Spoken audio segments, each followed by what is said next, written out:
just opened in May.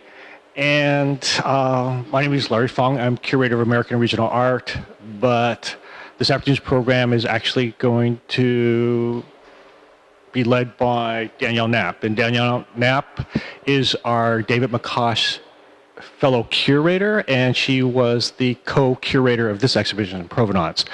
And so we could not have published the catalog or actually did this installation and have selected the artwork if it wasn't for Danielle. And of course, when projects are very rich and full of potential, we find that we're able to successfully engage students in the process, both the curatorial, the research, and the writing, and also the publication.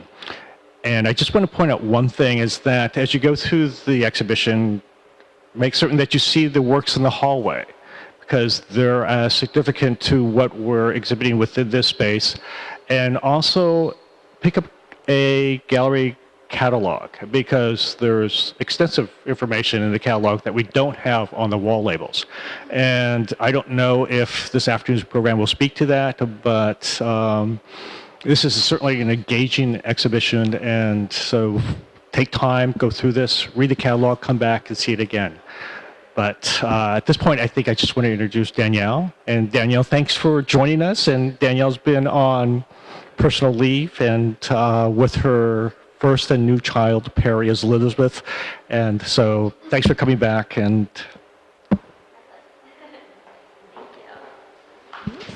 thank you. Haven't used a microphone in a while. Are we good? As Larry said, my name is Danielle. I'm the McCosh Fellow Curator at the museum. It was my pleasure to work on this exhibition with Larry and with our three graduate student interns, Jeff Carlson, Ann Taylor, and Jessi DiTillo, all of whom are almost done with their thesis work and will be graduating, if not this term, very soon. So they took time out of their own busy schedules to work on this with us. This exhibition, Provenance, refers to the word provenance meaning the history, the lineage of an object. And when you're an art historian or a museum professional researching artwork, a known provenance is such an important thing, because often knowing where an artwork has been once it left the hands of its maker to the present day, whether it was in museum collections, in private collections, in a gallery waiting to be sold for some amount of time, often helps us. It's a key to determining authenticity, and it also tells us a lot about the cyclical nature of the art world and how tastes change and how art trends influence what people are buying, what people collect. So with that in mind, someone who was extraordinarily well tuned into what that cycle of the art world was is Arlene Schnitzer, who's been a patron of the arts, a collector, a tastemaker, a mover and shaker, a great philanthropic, I was going to say a different word, but I'll move on. Philanthropist. I think I was going to say philanthropic something. She has been doing this, really, it's been a passion of her to work with artists to purchase art, promote art that she really cares strongly for since the late 1950s, when she became a student at the Portland Art Museum's Museum Art School. In 1961, she saw a real need in Portland for a gallery to promote the work of the artists who were working in that region, because they really had nothing like that already, where there was a place that modern art could be shown and sold. So she founded her Fountain Gallery in that year, and it ran for 25 years and was instrumental in encouraging artists and building up careers of artists from this region and beyond.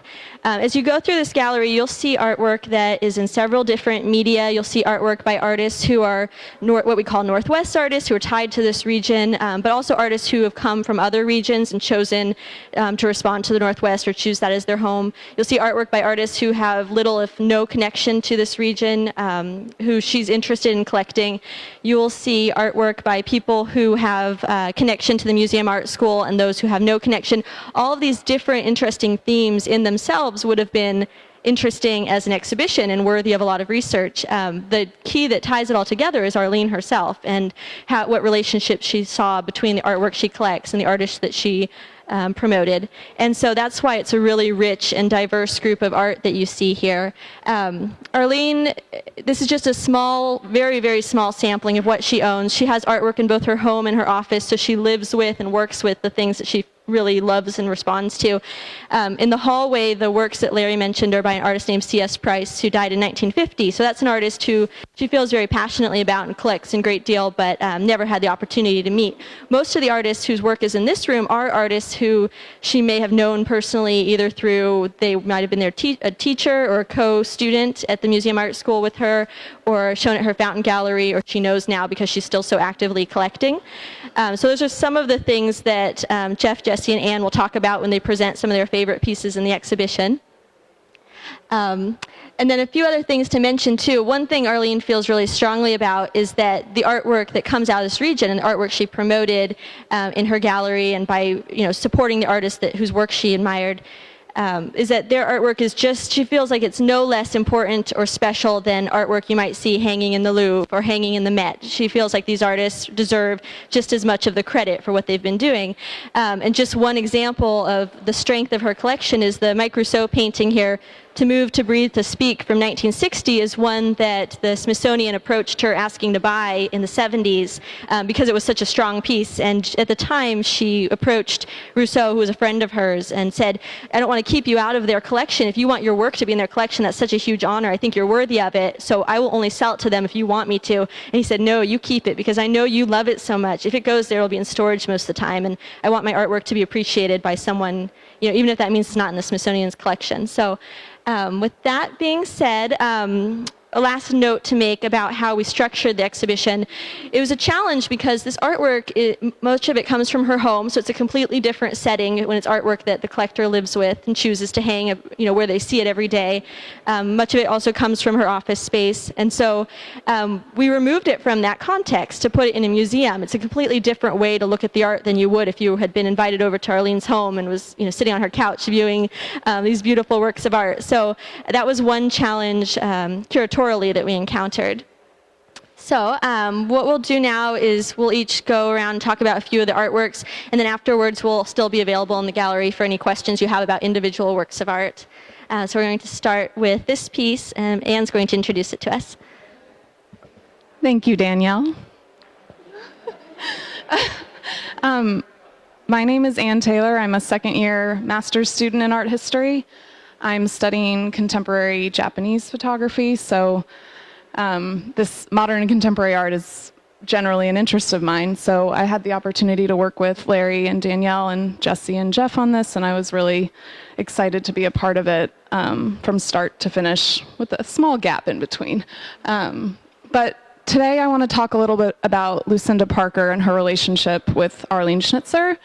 Lucinda was actually a transplant to the Pacific Northwest. She was born in Boston in 1942, and she got a dual BA at Reed College in the Museum, is it the Museum School of Art in Portland? Yes, the Museum Art School in 1966, where she was under the tutelage of other artists in this exhibition like Louis Bunce and Robert Colescott and Mel Katz and Mike Rousseau. She continued her education at the MFA program at the Pratt Institute in Brooklyn. She moved back to Portland in 1969 to launch her career. She had her first show roughly 3 years later at the Merrillhurst, and after that she visited the Fountain Gallery, and Arlene commented on how she had really enjoyed reading the review about the show and asked her, why hadn't you come to my gallery and asked to show here? And Parker basically said she was scared to death of Arlene and was too scared to ask her to be a part of it.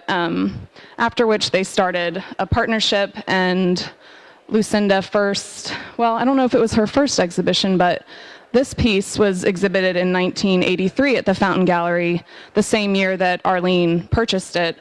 And if I'm looking at it 1 second, just want to check my notes. So it's been in her collection since March of 1983. Just to talk a little bit about Parker's influences and styles, she is very much interested in modernism and the formal qualities of modernism, so she pays a lot of attention to the materiality of the medium of paint, and also the presence of the maker within the painting. So the textural qualities kind of evoke this hand of the artist or the maker. And that's one of the general themes that we are going to be seeing in the exhibition itself, just this focus on materiality, color, texture, this kind of whimsical, playful mood that it evokes, and also this idea that a painting can act as a form of conveyance to another place or another reality just by way of the visual and the tactile senses. I think that Arlene has really provided that for us in this exhibition and throughout her collection. Are there any questions? Yes.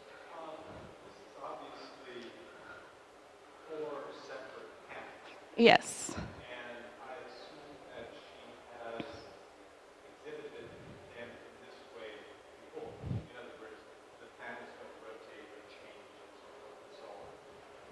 So I guess I would like to ask you personally, since you work with this piece, what you see as sort of unified elements. So what I noticed when I was analyzing this was that she seems to construct a square and then the mirror image of that square on the diagonal. Not a completely mirror image, but close enough and similar. You see something similar here with the black swirls. And so you have this experience where you're being plunged into the depths of these spirals, but at the same time, there's this central converging point on the canvas that your eye is being drawn to. But there's nothing particularly illusionistic about this central point here. So it's kind of paradoxical in the sense that it's a vanishing point, but it's right at the edge of the surface. But I think that the way she's configured it kind of plays that game optically with the viewer. Anything else? She is. She's still alive and working, and she lives in Portland. She also did this wonderful mural painting that's more landscape, more representative of this place that is now at the Port of Iceland. And it's a tremendous landscape painting. But Parker is more well known for her abstract compositions. How old is Arlene Schnitzer? Is still alive? Yes.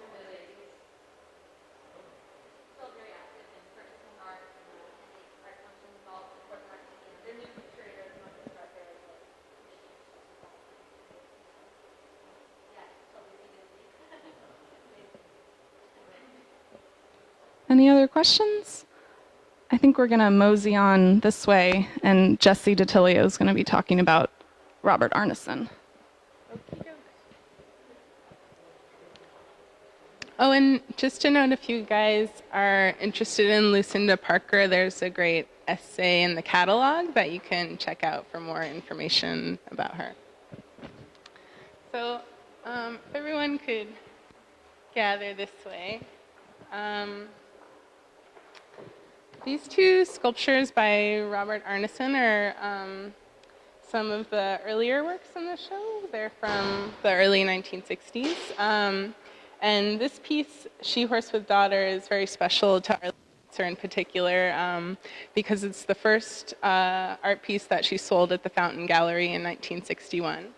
So Robert Arneson is really sort of an iconic California artist. He was born in Northern California in 1930 in a town called Benicia, and he went to the California College of the Arts in Oakland, and then got his MFA in ceramics at Mills College in 1958. So he was initially hired at UC Davis as a faculty member to teach design classes, but wound up founding their first ever ceramic sculpture program. So he's really an important figure in terms of moving ceramics into the realm of the fine arts and thinking about the potential of ceramics as a medium for high art rather than just craft. So I think you can really see that in the emphasis on materiality in his work. Most of his pieces are not very smooth and glazed. They have a lot of texture, and you can really, if you look closely, see his fingerprints actually in the clay. he likes to emphasize that sort of physical process of working with the clay.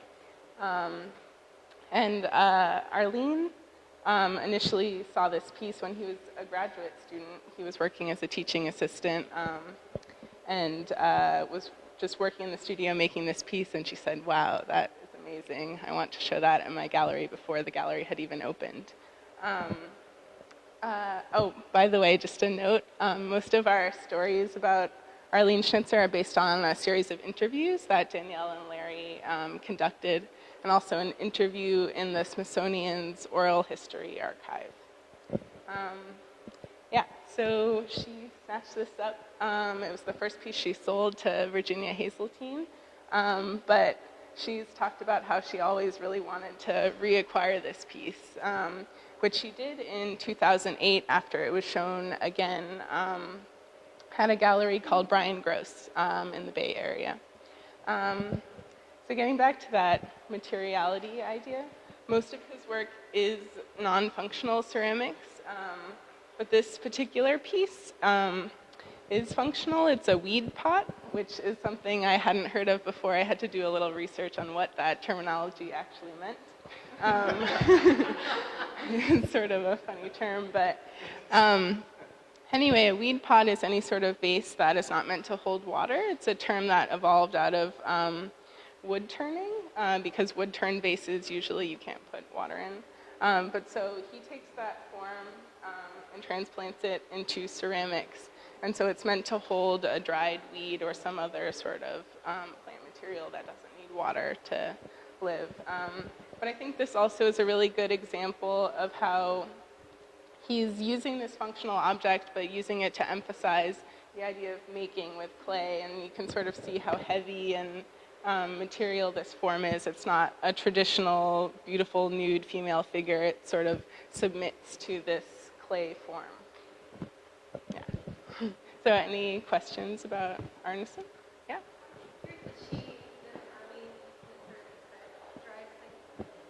I don't think she does. She has a few weed pots by him that she just has on a shelf, but you guys saw it in her house. Several that are this sort of genre of pottery by him.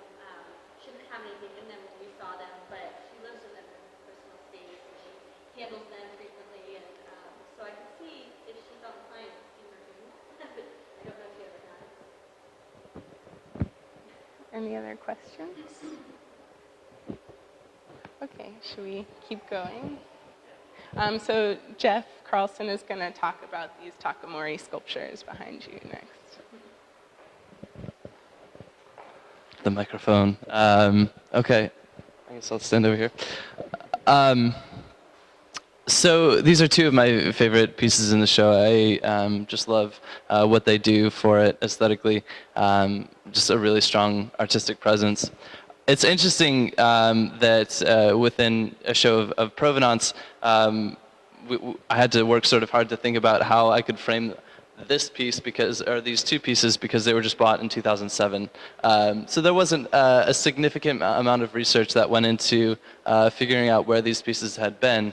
But it was my first interaction with Takamori as an artist, so I had a lot to learn about him. Takamori was born in a region of Japan, and we see, I think, in his art manifestations of that early, his childhood and also his study in Japan. Much of his imagery is of women, children, villagers, merchants, these scenes that he was surrounded by when he was growing up in Japan. Takamori studied at the Musashino Art College in Tokyo, after which he was apprenticed to a potter, and only came into the United States in the 1970s in order to pursue his art further. He moved actually to Seattle in 1993 to work in at the University of Washington in the art department, where he still works. He's the co-chair of the art department in ceramics. So these pieces, I think, are just really fun. They're personable, and they create a really strong presence for us in the show. I think, as Jessi was talking about materiality, I think that's another term that makes sense when we look at the Takamori sculptures. if you see how the glaze sort of runs down the figures, it creates a really interesting artistic touch. We recognize that these are artistic objects created for us to view in that way. It's sort of a sense of time, of decay even, and yet they're also really jovial, and these smiling faces and sort of the revealed round stomachs, that plays off of this traditional imagery of the laughing Buddha, which is something that actually relates to several other works in this show as part of Arlene's aesthetic, which is just sort of a more modern, contemporary take on traditional iconic imagery. So we see that here. We see that in the Robert Colescott painting, which references a famous work by Manet, Luncheon on the Grass, and then also in the Deborah Orapala, which references a portrait of Louis XIV. So it relates to Arlene's aesthetic very significantly that way, I think. And I don't know, I find them very enjoyable as a presence in the show. So, any questions about these guys? Well, I was interested because the feet of the two figures seem to be fairly well defined, but the hands, provided they're not amputees, are very sort of, I would say, reified so that they go together with stomachs, so to speak. But other than that, I'm interested in your take on why there's this dramatic difference between the hands and the feet. Yeah. If those are hands, I just assume. I would say that they are, yeah. Makes sense that they are. There's, if you get close to them, I mean, there's a formal simplicity. All the curves are very rounded, and the detail on the toes is painted. It's glaze. So those forms are fairly simplistic as well. But it is interesting that there's significantly more detail on the toes. In the face, I think you see that same attention to line with the eyebrows. Yeah, but it is interesting that the hands don't show that.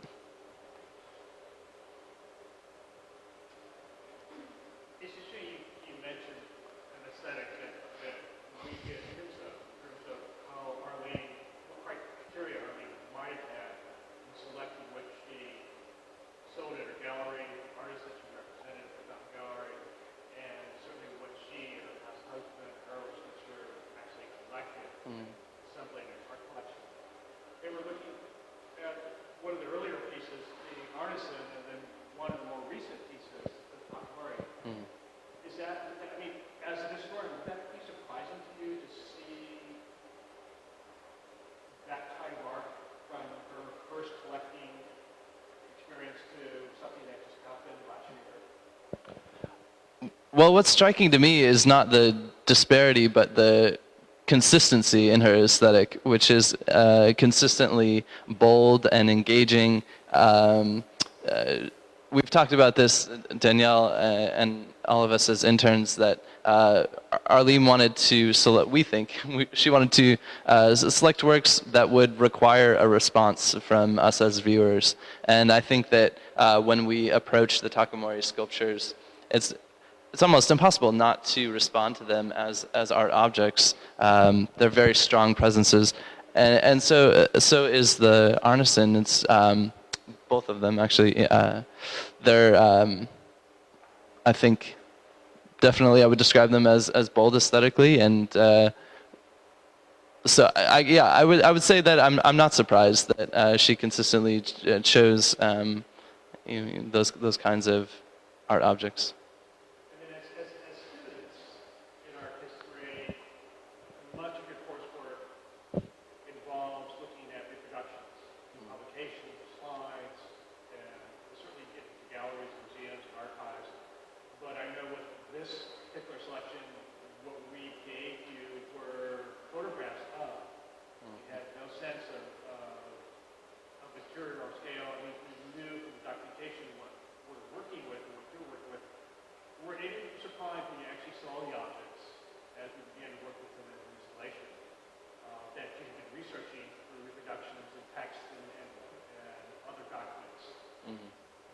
Does anyone else want to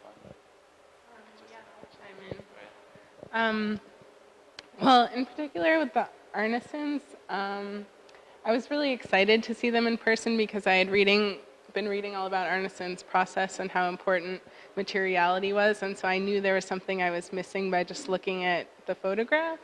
And in particular with She Horse, for one thing, I didn't realize how large it was, or the sort of differing textures that are on it, like how he strategically uses glaze to highlight certain parts and other parts are sort of matte and dingy a little bit.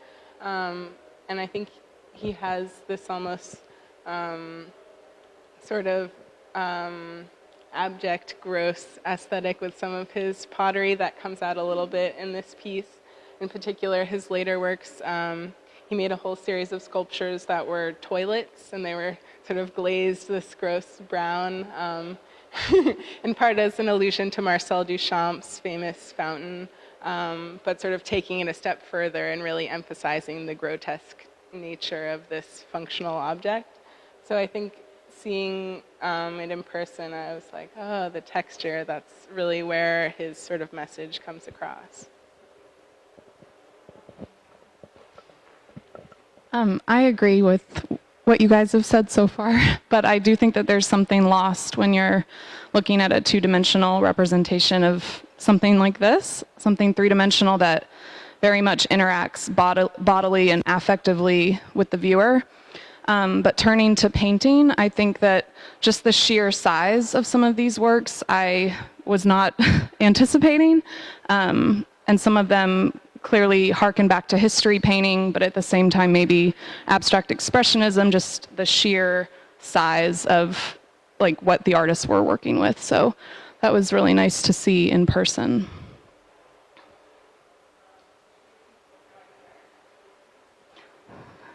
On to the next piece. Okay. So this piece was sort of one of the more mysterious objects when we started doing our research for the show, because it's totally not regional, Northwest regional art. It's from two Czech artists, Stanislav Lebensky and Jaroslava Brichtova. Hopefully I'm not massacring the pronunciation of their names. But they were a married couple. Lebensky has passed away just in 2002, but Brichtova is still alive. But really great collaborators. They both were trained in schools of the applied arts. So again, returning to Arlene's interest in the relationship between craft and fine art, I think is relevant here. So to find out where she had acquired this piece, we had to do a little digging. And I traced it back to this gallery in New York that is one of the few US galleries that represent these artists.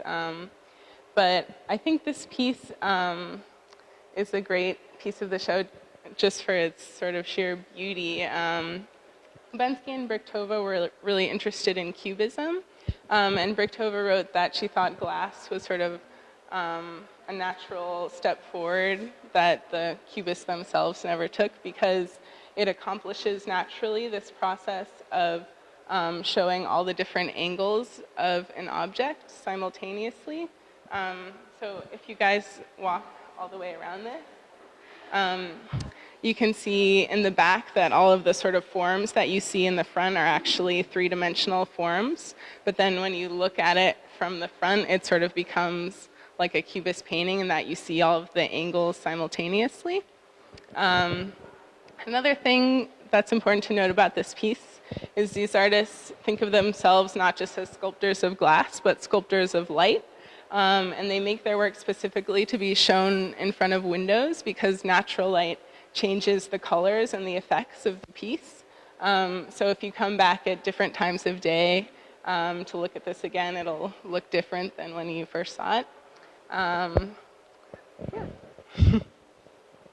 Sorry. Yeah?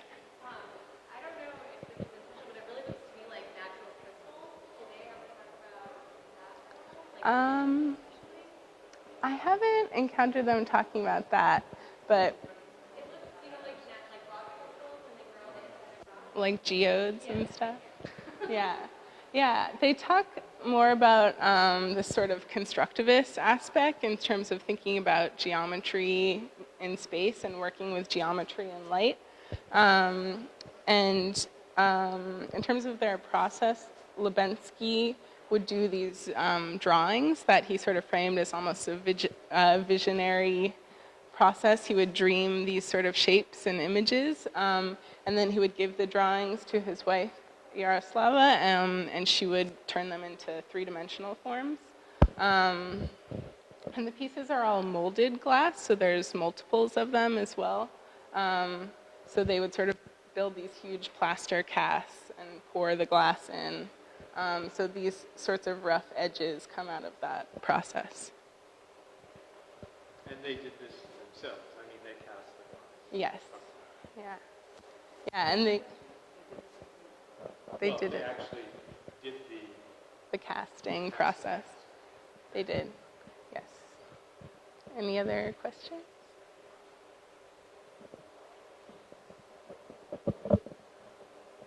I think we're moving down to this end of the gallery next. The Roy DeForest piece. So Anne is going to talk about the Roy DeForest painting down here.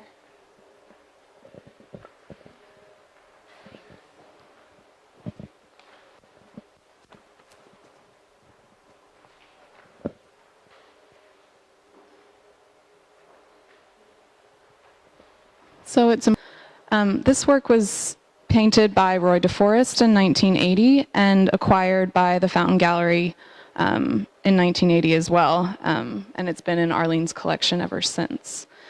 Roy DeForest was born in Nebraska, but spent most of his youth in Washington. He later attended San Francisco State College to get a bachelor's degree and master's degree, and then soon joined the faculty with Robert Arneson at UC Davis in the art department, where he taught painting and drawing from 1965 to 1992. He was part of this Bay Area group of individuals whose style was labeled as funk. It's kind of a countercultural reference to Dadaism. But apparently funk was a term that he really disliked, so he wasn't too into that categorization. But this painting itself, as I kind of mentioned briefly about the size of the painting, it's kind of map-like in its expansiveness. So there's really a lot to see, and it's completely saturated with paint and figures and abstract designs and what one reviewer referred to as maybe a coarse pointillism. So he has these very thick dots spread out everywhere around the canvas. If you haven't seen it, you can get closer. But he also, what I've noticed is he pays respects or maybe plays with these art historical references in his works. We have kind of a Picasso-style woman here. We have references to folk art figurines, abstract expressionism. There's just a whole slew of references that he seems to be either respecting or mocking or both. And it seems that Arlene Schnitzer has been interested in that kind of appropriation of old movements and styles and kind of their reconstitution in a new format. So this painting has been pretty fun to work with just by means of looking at it from one side to the other. There's just a lot to see. But does anyone have any questions? Megan? I was just wondering, you find out all these different styles or designs. Do you think that relates to the title? All awash.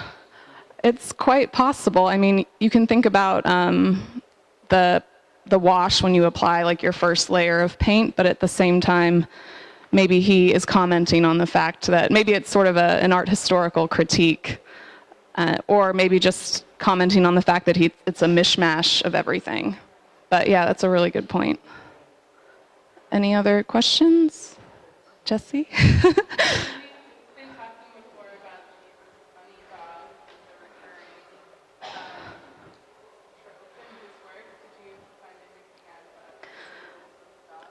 Well, Well, apparently he never owned fewer than 2 dogs, and he really was interested in portraying this, at least not so much in this work, I would argue, but in other works, this kind of Americana that combines guys and dogs and this kind of frontier landscape, because he did spend time living in New Mexico and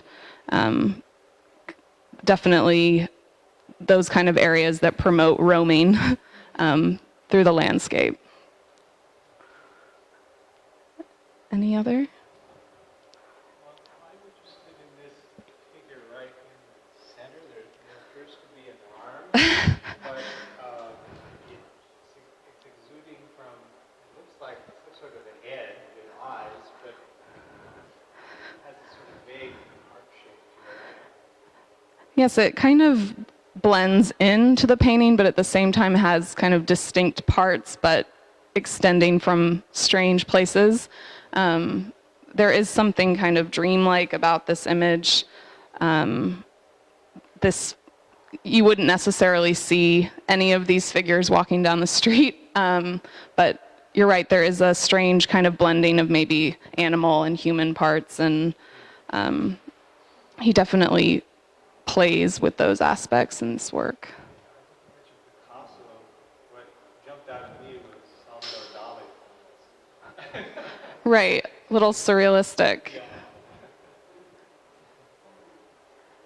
Any other questions?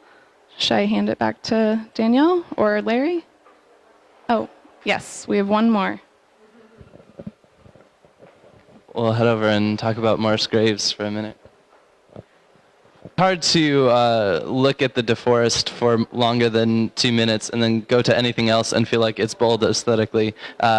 So after that, this one maybe seems less so, but nonetheless, this is Morris Graves' Brazilian Screamers from 1931. It's one of the oldest pieces that we have in the show, and along with the Colescott and some of the C.S. Price pieces, has been shown the most. So where Takamori was a very simple procedure for determining provenance, this one was a lot more challenging, and I was able to engage with a couple different methods of determining where this piece had been and sort of construct that longer history, which is a really interesting experience.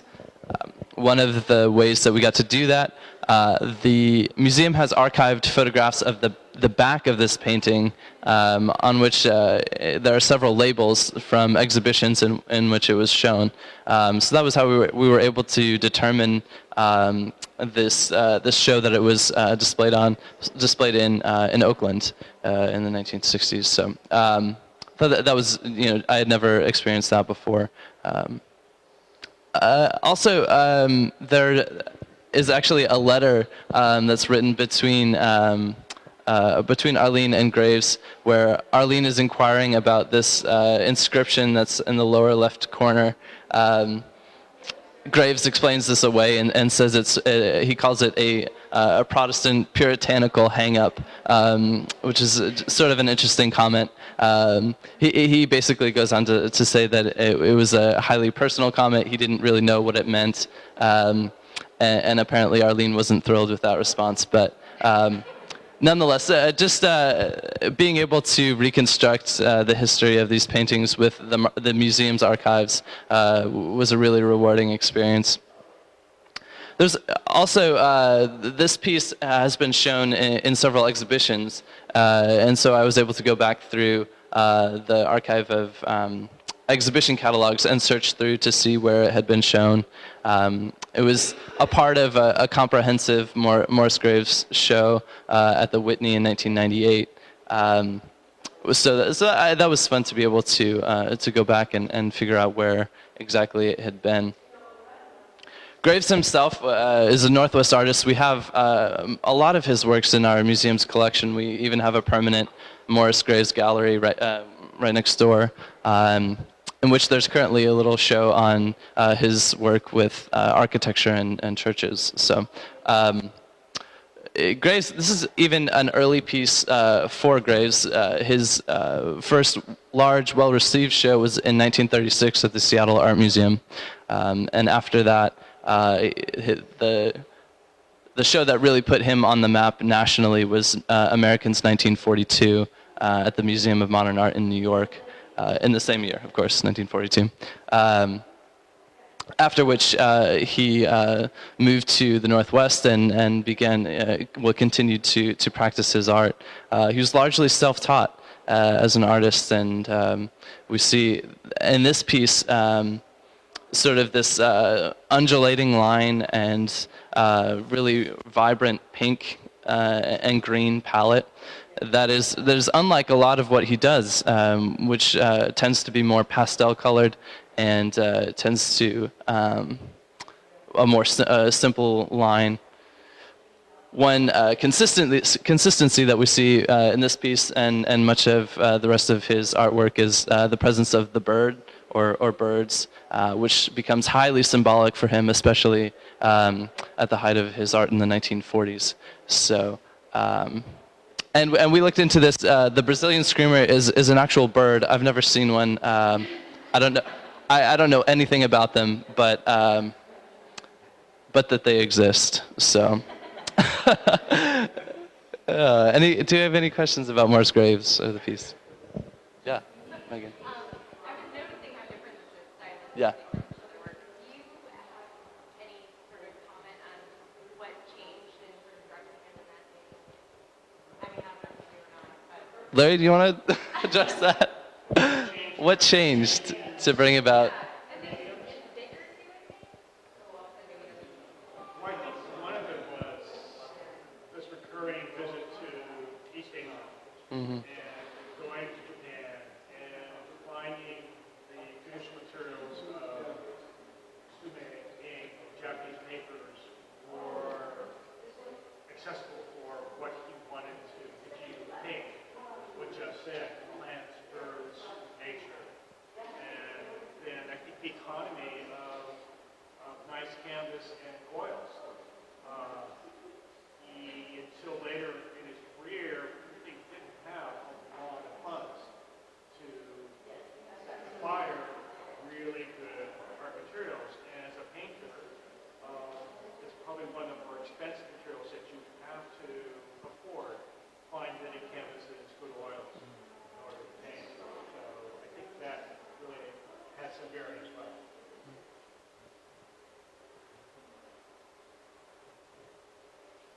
Yeah. Thank you. So as Jessi had mentioned when we were looking at the Arneson pieces, Larry and I did have the opportunity to sit down with Arlene on a few occasions and talk to her about her collection, about her vision for what happens to her collection in the future. She considers herself a steward of the work that she owns, not just an owner. She really is concerned about the legacy of these artists and the artwork and that they're cared for forever, whether they might leave her collection and go to a museum or go to another collector someday. So that was really wonderful to get to talk to her because we were able to get insight into the work that allowed us to reflect a little bit more about her personal aesthetic, about how she likes to view the work in the way that we displayed it here. For example, the Sherry Markovitz doll behind Jessi here called Shine On Me is placed on a mirror, and Arlene let us know that it was her late husband Harold who had the idea to put it on a mirror. That's the way that they showed it in their own home, because that way you get the advantage of seeing all the detail underneath the doll's skirt. We also were able to take advantage of talking to, in many cases, the artists who are still living. These are a lot of contemporary artists, so we reached out to people like Rick Bartow, who created the wood and bear sculpture called For Walt Come a Sunday in front of that window to get insight into the title, who this Walt person was. We found out that was a close friend of his who he worked with at a sweat lodge. I emailed with sons of Paul Horiuchi, his sons Vincent and Paul Jr., about the screens. And so this was a really engaging process. You can see how many people are tied together. Even when the artists are no longer living, there's still a lot of interest in figuring out what meaningful these works are and where they might have been, and kind of solving some of these mysteries. If there was a gap in the provenance, we were able to reach out to resources beyond just the gallery or just Arlene. And that was, for me personally, that was a really rewarding part of the research we were doing. And of course, we couldn't have done all of the research into each of these individual works without the help of you three, so we're so appreciative of that.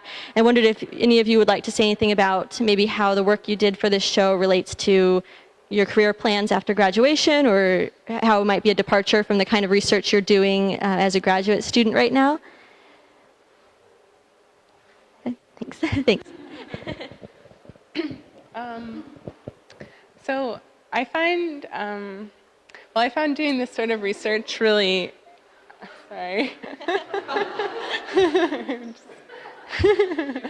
Yeah.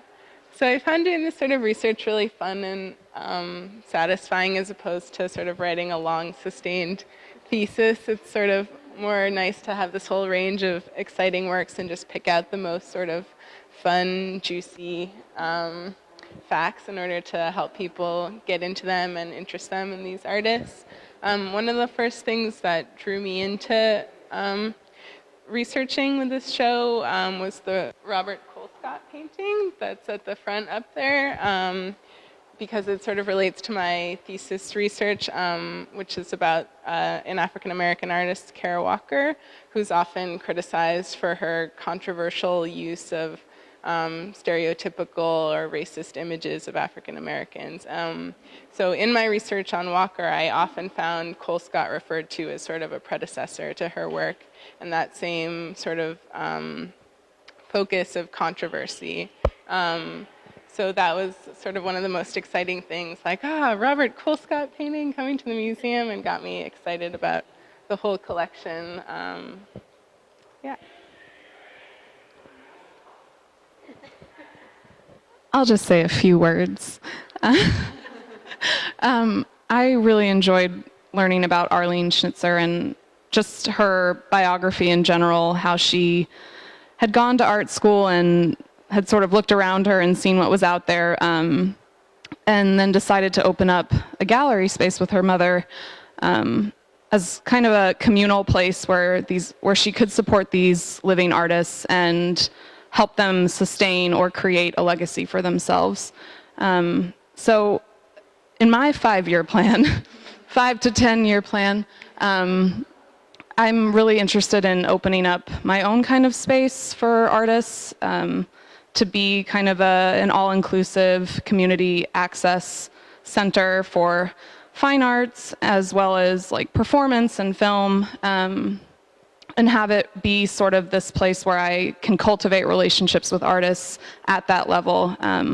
There's something nice about being your own boss as well, I have to say, but I was really inspired by her story, and we'll see how it goes, but Yes. Hopefully Anne will give me a job. yes, I'm hiring graduate students. Jeff? Yeah, well, I study 18th and 19th century art, so this is absolutely out of my comfort zone, and it's totally wonderful.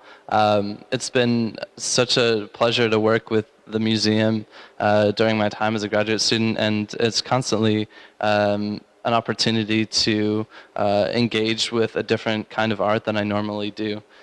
So this was just another step in that. And as Danielle said, it offered great opportunities to interact with the Northwest art scene in ways that we wouldn't have been able to do otherwise. Emailing the artist galleries and sometimes emailing the artists themselves, and then at the reception getting to meet everyone, and well, not everyone, but several people, and just enjoy being a part of that Northwest art scene was really a rewarding experience for me. I wish I knew how this experience would help with my job. I don't know what my job is going to be, so it's hard to say. But I mean, I would love to work something related to a gallery or museum. So hopefully, this experience interacting with the galleries and the artists will come into play. That's the ideal circumstance. Yes. So. Well, thank you so much. Thank you everyone for coming. We'll make ourselves available in the gallery for a little while longer too. If you walk around, if it's your first time here, if you're looking at things and have questions, let us know. If you have lingering questions, please talk to any of us.